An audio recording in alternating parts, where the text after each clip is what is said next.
Hello and welcome to the next installment of FX Refreshed, where we continue to talk to supply chain experts. And today we have John Radvansky, MD at JPR Logistics, about his entire career being in the logistics world, living in Europe, and dealing with the transition of working from home. We hope you enjoy.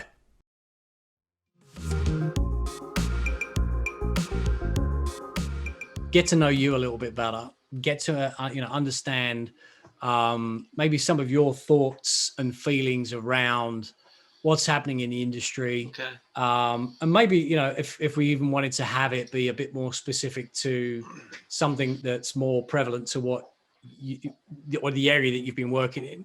I mean, looking at your profile, it looks like dangerous chemicals and things that might explode seem to be right up your street at this point in time. So if we want to delve into that a little bit more, then happy to do that. But for my benefit and maybe that of others, could you give us a bit of a background of like what it is you're up to today? Okay. You mentioned that you've moved to the south side. You used to be more on the buy side. Like what it is you're doing today, and then kind of almost like what prompted that move to where you're at today as well. Okay. Well, I was in chemical distribution, worked for Celanese and a spinoff of Celanese, which is a company called Oxea for many, many years, more or less on the commercial side. So what I was responsible for was negotiating the contracts, rates and route service levels with not only trucking companies, but with railroads, with steamship lines, with barges, terminals, warehousing. Spent some time in procurement as well, buying the packaging materials such as bags, drums, etc. Spent some time at a global marine terminal down in Houston where I was on the operational side and I was responsible for scheduling all the ships and barges and whatnot coming into the facility. It was an international facility, so we shipped bulk vessels all over the world. And I was responsible for the coordination of all the inbound inventories and all the outbound shipments. I spent some time in Europe as well. I went to Germany in the 90s and was at the Höchst site. So I've got some international experience as well, and learned what it's like to live and function in a foreign country. Learned how to speak German while I was there. So it was, it was German from day one. So I had to learn German. I took the Berlitz classes before I left, but that was more or less kind of a survival type German, right? How to get around town and how to ask for directions and things. And then when I got there, though, it was all German day one. And by the time I left, I was pretty good. I was fluid, but it's been quite a few years and I'm rusty. Okay. What in not 2019, my company Oxea moved to Houston, and I didn't want to move to Houston. So then I left them. So basically I was with the same company for almost 39 years. And I went to work for an oil and gas company for a year. And that just didn't really work out. I didn't fit into the culture there. So last year, I'm out there looking for a role, of course, during the time of COVID. And me and 20 something other million Americans are out there trying to find a job. And I got very close on several. Then all of a sudden, well, we're going to hire internally, or we're not going to fill this job now, or we're just not eliminating the role. So after a while of doing that, I said, you know what? I got all these years experience. So I formed my own little LLC. It's a little consulting company. I'm a one-man show. And had a guy reach out to me with a company called Bulk Connection. And they're a third-party non-asset broker that specializes in the bulk area, in tank trucks and chemicals, which is what I've done my whole life. He said, with your background, with your experience, with your contacts, I think you might make a good agent for us. So that's where my primary focus has been right now. And it's starting to pick up. Actually, what's been happening is because of all the contacts I have out there, people have been reaching out to me and said, hey, John, I see you're doing this. Can you help us? So a lot of my old Celanese and Oxea contacts have contacted me, and I've been able to work with them through Bulk Connection to help them get some loads on some products they haven't been able to move. The market right now is extremely tight. I mean, as we all know, there's a driver shortage out there, and it's even worse when you're looking at things like specialized transportation like tank trucks. I mean, they've got to have more qualifications than somebody that just drives a van. So it's been difficult. I have been onboarding my customers very slowly, right? Because there's just so much capacity out there. So I'm spending time right now kind of building the relationships with the customers, finding out, all right, where are your hot spots, where are your trouble spots, and then slowly but surely bringing them into the fold over there at Bulk Connection. Right. So What long type term, of it looks, long term, I think it's going to be very good. It's probably something I should have done years ago, is go out on my own. So sometimes when things happen, forces you into another direction, and I'm gonna like it. It's gonna work out for me. Excellent. We know that only too well. What type of clients are you looking at then, John? What type of entities are you touching, or industries? Yeah, it's chemicals basically. Chemicals. Okay. Yeah, chemical companies. Most of the products that I'm dealing with are hazardous, whether it's a corrosive, whether it's a flammable. I have a lot of experience in that area, and this company that I'm working with, they were formed back in 1987 by a couple of ex-Matlack executives, and Matlack used to be one of the largest tank truck carriers in the United States. And they saw a need for this, so they formed this company, and since 87, they've hauled almost 400,000 loads of chemicals throughout the United States and Canada. So they've come in and filled a niche. There's lots of brokers out there, as you know, left and right, that handle vans and things like that, but not as many that really specialize in this particular area. Right. So it's been a good fit for me. And then I'm working with another broker on several other interesting projects. So I've got several good things in the pipeline, but right now the major focus has been on the Bulk Connection. Right. Okay. Yeah. Okay. So but is Bulk Connection, or our Bulk Connection is probably the correct way to ask the question. Mm-hmm. Are they considered to be a broker? They are. They're third-party non-asset, so they are a broker. Yeah. Okay. Yeah, the good thing about them is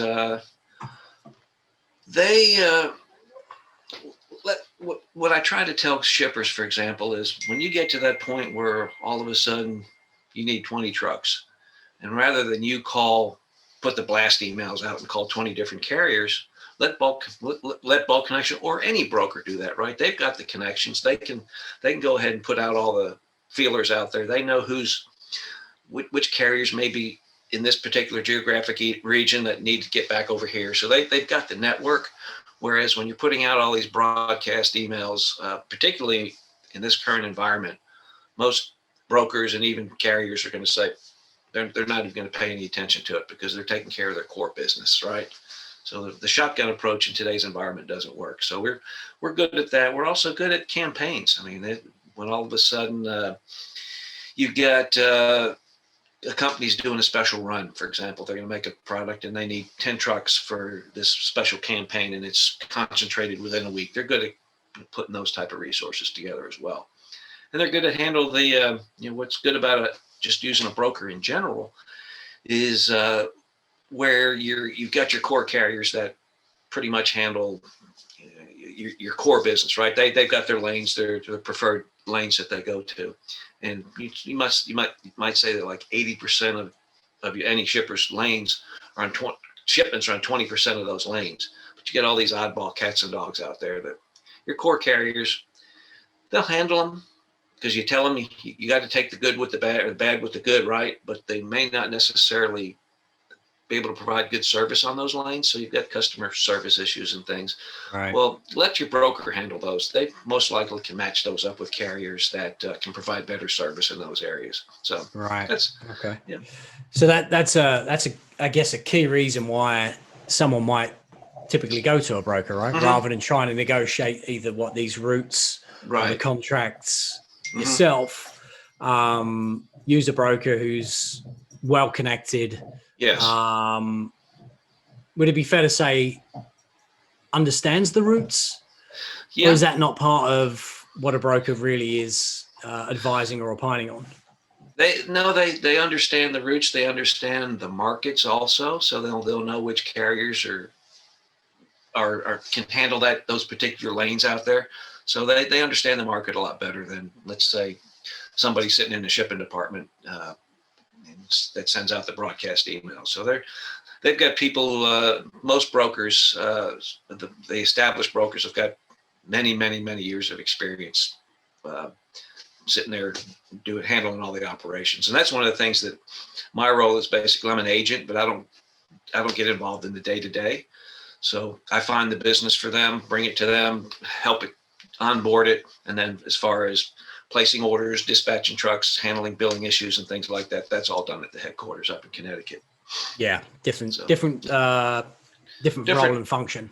Right. Different role and function. Exactly. I mean, excuse me. I'm not the broker that's sitting there going out and looking at the load boards every day, right? And trying to match trucks up with shipments and things. That's all done up there in the headquarters. Right. So really, I'm just more of an agent. How are you sourcing your clients? What I'm doing is really a couple of things. Of course, I have a lot of contacts in the industry, right? Right. So I've been getting referrals from people. Like I had one this morning where I talked with somebody and he said, "Hey, John, I'm going to refer so-and-so to you because they need some help with bulk shipment and they have no idea what they're doing." I said, "Sure, have them call me." So that, and then also just going into talking to my contacts in the industry that I have contacts with them in LinkedIn, right? Of course, I was in the industry for 40 years, so I have contacts all over the place. I used to be I was a board member also for the Southwest Association of Rail Shippers, which is based out of Houston.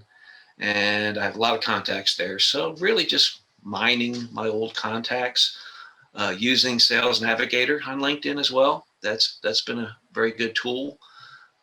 So I'll go in and let's say I'll pull up a company called Allnex. All right. And all right, who do I know there? And then come to find out with that company, I knew the CEO. So right. I got a hold of him and he said, "Oh yeah," he says, "contact this person." So he contacted him and we just signed him up. Just wrapped up the deal today. And it's funny that fantastic. Yeah, my other colleague who's an agent for Bulk Connection said, "John, I've been trying to get them for years and I couldn't even get a response." And I said, "Well, sometimes it all really boils down to who you know." Right. And it's relationships. It's the relationships, right? That's what I was going to say. It is relationship, and it's about trust, and that's not just in our industry or your industry. It's hopefully, that's the way it should be in many industries as well.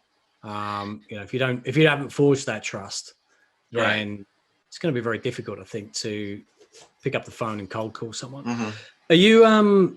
Are you surprised by maybe some of the issues that certain companies are facing, in the sense of maybe they don't know what they don't know?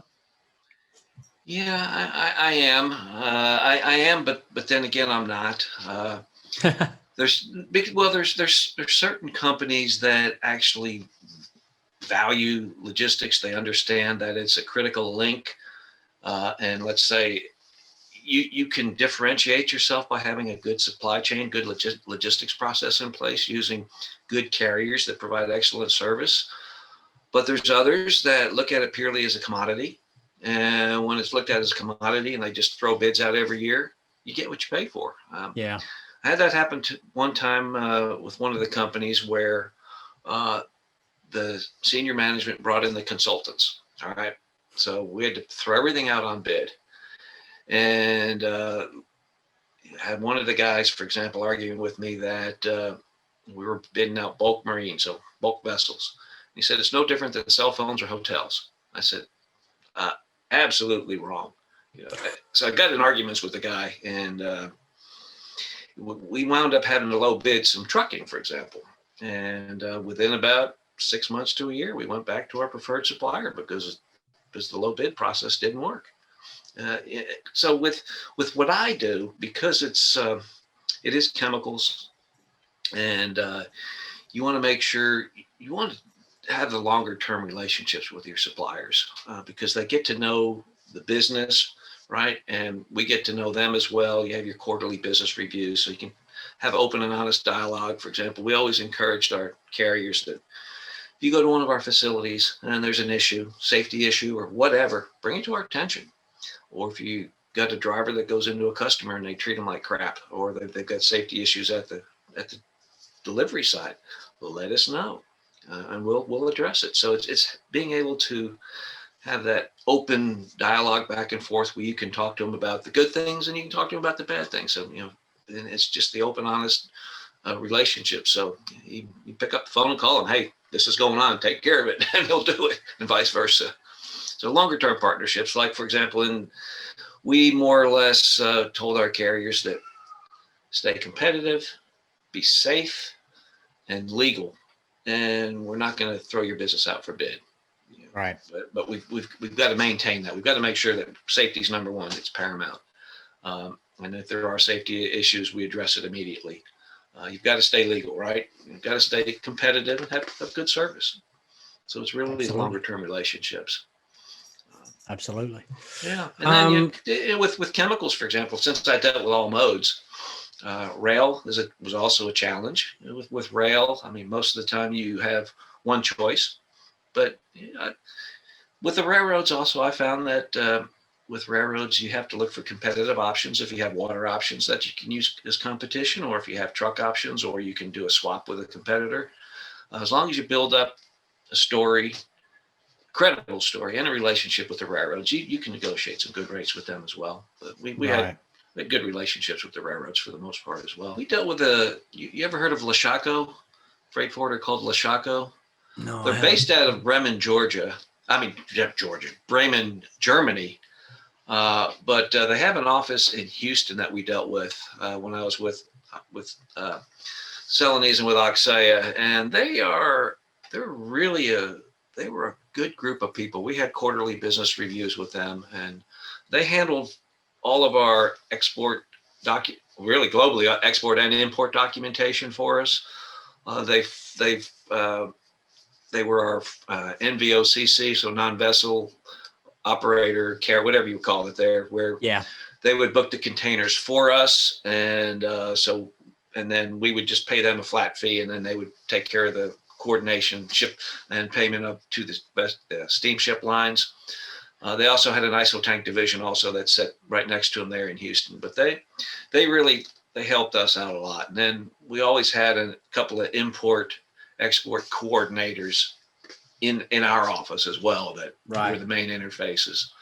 That was one thing that was nice about Oxea is we were only about 45 people in the headquarters in Dallas, so it was a nice small group. We knew everybody. I mean, you needed to talk to somebody in finance down the hall, or marketing, or operations, or supply chain, or accounting. Everybody was right there. It was a nice environment. Yeah. We all knew everybody.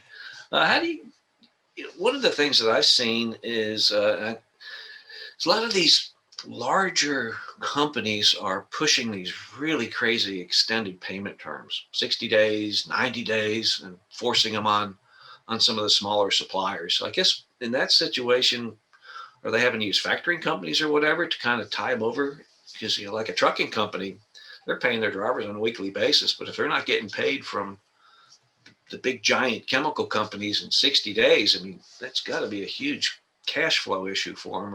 Or maybe you probably know better than I do, but once you get over the hump, are you okay? Because money's coming in and it's going out, but you got this 60-day period where you got to figure out how to survive. Yeah, that's a tricky one. A couple of individuals that I've spoken to have suggested that factoring might not necessarily always be the way forward. But I don't know what. I'm still relatively green, I guess, and naive in that sense of supply chain. Yeah, I am too. and not necessarily able to opine on like what would be a good alternative. Right. I mean, factoring for me kind of does feel like it could be the right solution. Take your payment today, but you're obviously taking it at a discount, right? Because you're getting paid early. How are you finding that transition, by the way, from being on the sales side? Well, I miss the steady paycheck and the benefits and contribution to 401k and all that. But but you know what? If I was on the other side still right now, I'd be at home in my office right now anyway, like I am now. So I'm really kind of enjoying it, I think, because I am my own boss now, right? I'm a one-person show. I mean, I'm an agent for several different firms out there, but as far as, I'm my own boss, and I can be as creative as I want to be. And so I like it. It's, like Art said earlier, it's probably something I wouldn't have done. I would have been too scared to do it, right? I would have liked the security of being working for a company, but the last company I worked for, I didn't enjoy it. I wouldn't have stayed anyway. I probably would have stayed through COVID, but that's another story there. But no, I liked my job, but I didn't like the company or the environment. So this is a fresh change. It's a good opportunity for me, and like I say, it's so far it's taken a while to get off the ground, but it's been very positive. Yeah. So, okay. Well, I'm pleased to being able to get out. I'm looking forward to when things open up to be able to get out and go to some industry associations, go down to Houston and visit a bunch of the folks that I know and different conferences and things. But hey. Yeah. So that's one of the things that I miss, actually being face to face with clients and prospects and also the conferences as well. Having been at probably 2 or 3 of those, maybe a bit more, a few more each year for several days at a time in some cases, and just mixing socially, professionally, building that connection, that contact base. It's not been too bad. I think like the adaptation to Zoom, having conversations like this. I think going back 12 months, how many people had actually heard of Zoom? Or how many people maybe had heard of Zoom but never used it. Never used it and felt massively uncomfortable being in this kind of environment. Right. Now I think that even post, let's say there's going to be a post-COVID, because if not, then we're probably more doomed than we realize. But once we get back into that environment where we're at least comfortable getting on planes and people are comfortable receiving us, I think I'd still replace my phone conversations with a video conversation. Provided the other person was receptive to doing that. I do like this environment more than I thought I probably would. It's never going to replace that face to face. Never. But it's a good alternative in the current environment. And you make a real good point there as well. Rather than just phone conversations, this is more personal. I like this better. It's something that I probably wouldn't have evolved to. I mean, we do FaceTime with my family. I got a lot of family members down in Houston and things like that. But in the business environment, we really didn't use it much, right? We just pick up the phone and call somebody. And I like this. It means I gotta get dressed in the morning and all that stuff, but which is okay. Well, one of the things I've done though, which has been really pretty nice, except for this crappy weather we've had recently, is I've replaced my commute with exercise. So I get out in the morning and I'll go run or I'll go bike ride, and I alternate days. Well, since it's been so cold, I'm trying to do that in the afternoon. But I had over 10,000 steps every day for last year. So it's something that I wouldn't have done if I was still driving an hour each way to the office. Certainly don't miss the traffic. That's for darn sure. I haven't been on an airplane since December of 2019, and I flew quite often before, but I haven't been on a plane since. And I don't miss the the airport hassles and all that. The one thing I do miss when I was with the chemical industries, I would get over to Europe about once a year, once every other year. And I got a good friend who was my boss. Now he's a good friend and lives over in the Netherlands. So we go visit him in the Netherlands. Then I go over to Germany, and I still have a lot of contacts in Germany and Frankfurt area. So I do miss that. But when things have lightened up, the wife and I will go over there. So we want to hit London. We've got a good friend in London.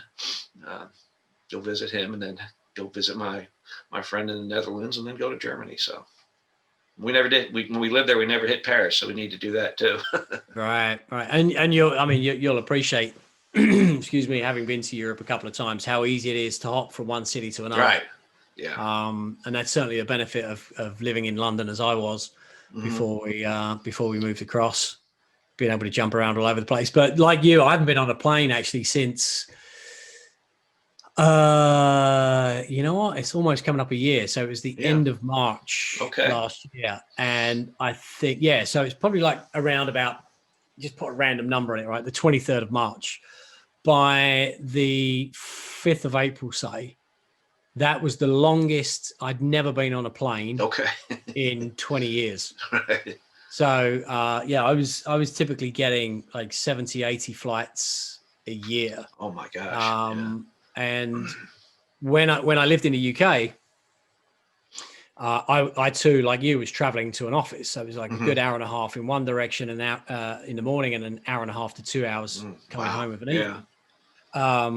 And like having that environment as well as 80 flights a year, I felt like I wasn't seeing the family. And at that stage, when we decided to make the move to the US, we had a 2-year-old who's now coming up 8.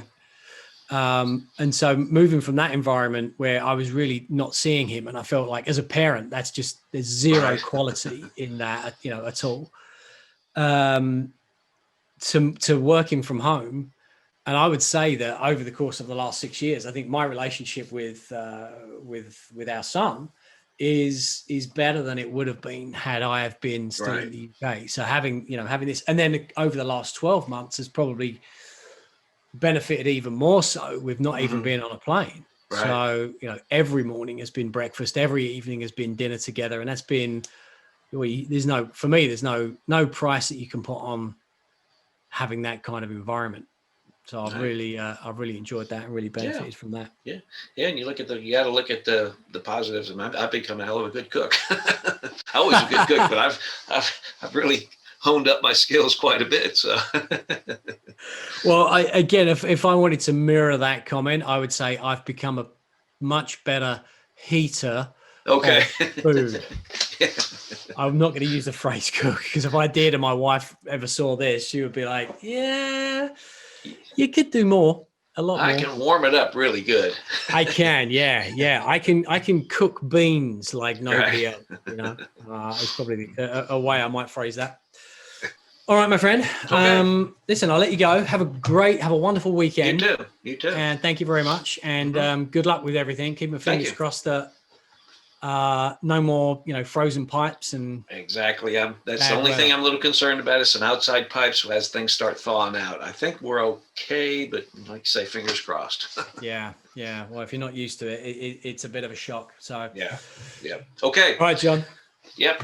You have a good one. All right. Thanks, man. Yeah. Take care of you soon. You too.